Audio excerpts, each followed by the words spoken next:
Ольга Валерьевна, о текущей ситуации.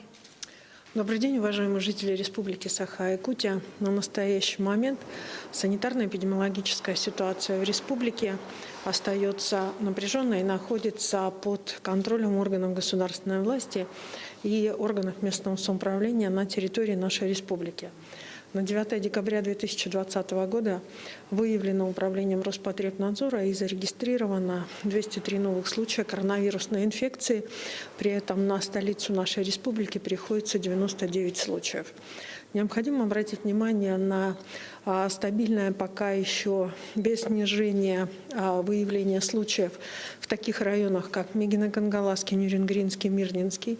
И необходимо обратить внимание на то, что большое количество случаев за последние сутки выявлено в таких районах, как Татинский, Горный, Нюрбинский, Алекминский и Усть-Алданский районы.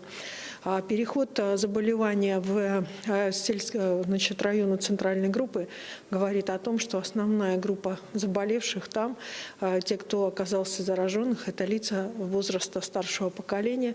Еще раз обращаю внимание на то, что непосредственно, да, мы действительно сегодня работаем все в режиме и повышенной готовности, и в режиме правил соблюдения санитарных в наших школах и дошкольных учреждениях, но мы оставляем режим самоизоляции для лиц старшего поколения, старше 65 лет. И поэтому, соответственно, от их родственников должна быть полный контакт с точки зрения и полное взаимодействие для того, чтобы они могли совершенно свободно этот режим самоизоляции соблюдать. За сутки лабораториями республики сделано методом ПЦР 3155 исследований. Ну и, как я уже говорила, количество вообще исследований на территории республики, оно у нас сегодня с марта месяца именно по лабораторным принципам составляет 809 725 тестов. Это достаточно высокий показатель, который, в принципе, на сегодня нам дает возможность, исходя из того резерва, из тех возможностей, которые есть в республике, учреждений здравоохранения, управления Роспотребнадзора, силы возможностей органов государственной власти, органов местного самоуправления, соответственно, держать эту ситуацию под контролем.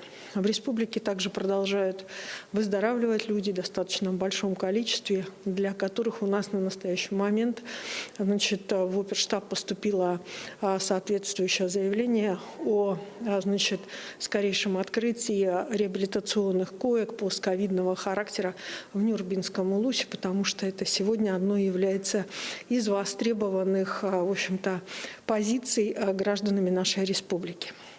Сегодня на брифинге я бы хотела обратить внимание на следующую позицию.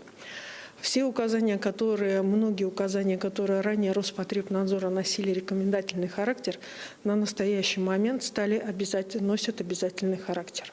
В оперштаб начала поступать информация о том, что в ряде школ, в том числе не только в районах нашей республики, но и в ряде школ непосредственно столицы нашей республики, школы во второй четверти не соблюдают требования, связанные с ограниченным количеством детей, находящихся в классах. Подобного рода ситуация является недопустима, и, соответственно, соответствующее требование оперштаба будет направлено во все муниципалитеты, еще раз провести проверку и обратить внимание на то, что требования Роспотребнадзора по ограниченному количеству детей в школах, по обязательному соблюдению разного времени прихода детей в школу, он является обязательным. Поэтому на настоящий момент я обращаю внимание в том числе и родителей на то, что в школы, в которые ходят ваши дети, должны все требования обязательные по безопасности соблюдаться, исходя из требований Роспотребнадзора. Таким образом, мы сможем в том числе и обезопасить в целом ситуацию и принимать меры по предотвращению распространения инфекции, особенно в том числе и нашим любимым и единственным праздником, от которого все ждут чуда — Нового года. Чудо зависит от нас с вами.